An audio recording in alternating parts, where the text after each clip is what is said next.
Ngayong araw, isang murang tattoo na naman ang ibibigay ng mapagmahal na tattoo artist para sa dayong customer na nanggaling pa sa Parañaque City na isang pares vendor, nagnenegosyo ng paresan o nagbebenta ng pares at kung ano man ang gusto niyong tawag sa kanya at sa mga kagaya niya.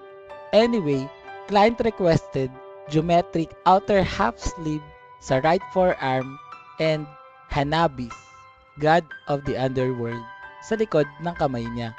Si Bossing nga pala ay nagmotor lang din papunta dito sa atin sa Baras gaya ng mga nakaraang followers natin sa Facebook, TikTok at YouTube para i-avail ang promo nating murang tattoo. Maraming salamat po sa pagtangkilik at pagtitiwala sa akin na isa lamang 2 years amateur tattoo artist na nangangarap at layuning makapagbigay ng obra na makapagpapasaya sa pamamagitan ng talentong ibinigay ng Diyos at magsilbing modelo at inspirasyon sa iba.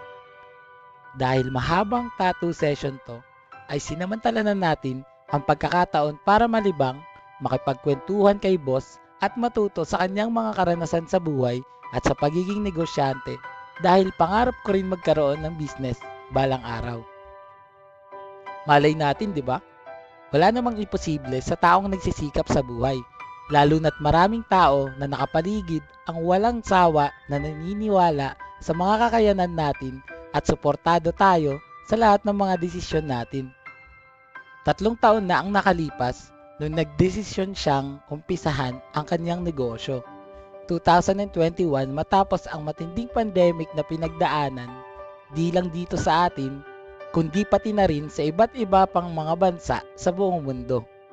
Nang dahil sa mahabang paghihirap at pagtitiis sa nakalipas na COVID-19, marami ang mga kababayan nating Pilipino ang sumugal at nakipagsapalaran na muling bumangon, mag-umpisa at sumabak sa pagnenegosyo para makaahon sa epektong dulot ng quarantine sa ating pangkabuhayan.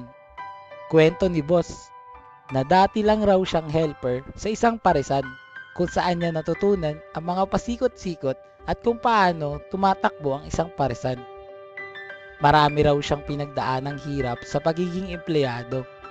Maraming araw na kailangang piliting bumangon at gumising ng maaga, magtimpla ng kapeng sintapang ng kilay ni ate, magbiyahe at maglakbay mula sa barong-barong na tinitirhan hanggang sa pinagtatrabahuhang bahay paresan na itinuturing na niyang pangalawang tahanan at tagapagbigay ng pangunahing mga pangangailangan, di lang pansarili kundi para sa minamahal niyang pamilya.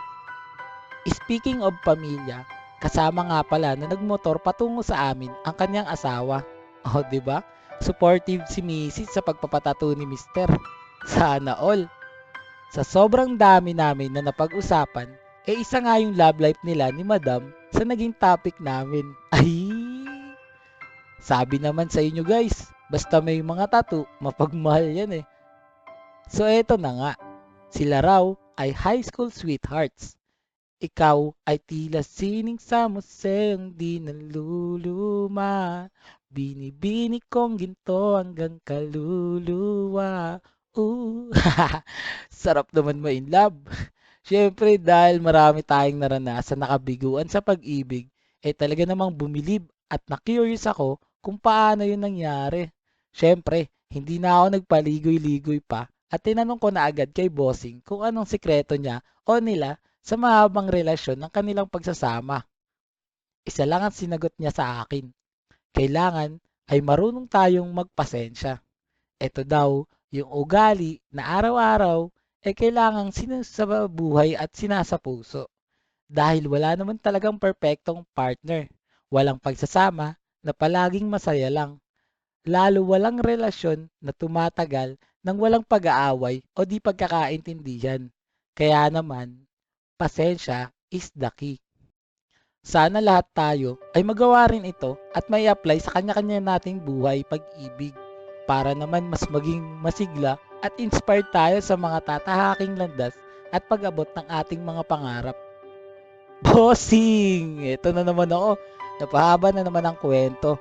Para nga pala sa mga tropa natin dyan na nanonood ng mga videos ko, na gusto rin ng murang tattoo kagaya nito, message nyo na ako dito sa FB page More Than Vlogs, mag-text o tumawag sa cellphone number ko 0970-825-0395. Bago matapos tong video, samahan nyo ako na alamin ang client tattoo review. Boss, tapos na yung tattoo natin. Anong masasabi mo? Goods. Ayos na ayos. Yun o. Rate mo, boss, 1 to 10. 11. 11. Paano ba yun, guys? Ulit ka pa ba, boss? Siyempre, babalik pa. Yes, o. Pag may time. Tagasan ka nga ulit, boss? Paranyaki po. Yun o. Paranyaki po. Tapos si bossing nga pala, meron tong parisan, guys. Saan nyo nakalagay, boss? Sa may 4th State Subdivision, tabi ng M. Luwilier. Yun o, guys. Ang lupit niyan. Meron kaming pares overload. Meron. Yun o. Kain na kayo doon pag may time kayo. Ano yung specialty nun? Ano yung dagdag kanina, yung sa baka? Yung overload. May bagnet, tsaka bulaklak. Uy, yung sarap nun, guys. Pasyal laki dyan, guys. Paano ba yan? Siya nga pala, boss. Ano masasabi mo, boss, dun sa, sa mga hindi pa nakakapagpatato? Punta na lang kayo dito. PM kayo dito sa page na to. Salamat ba sa tiwala? Tibay rin ni bossing, oh. Grabe, ang tagal nun ginawa. Ayos po. Thank you, thank you.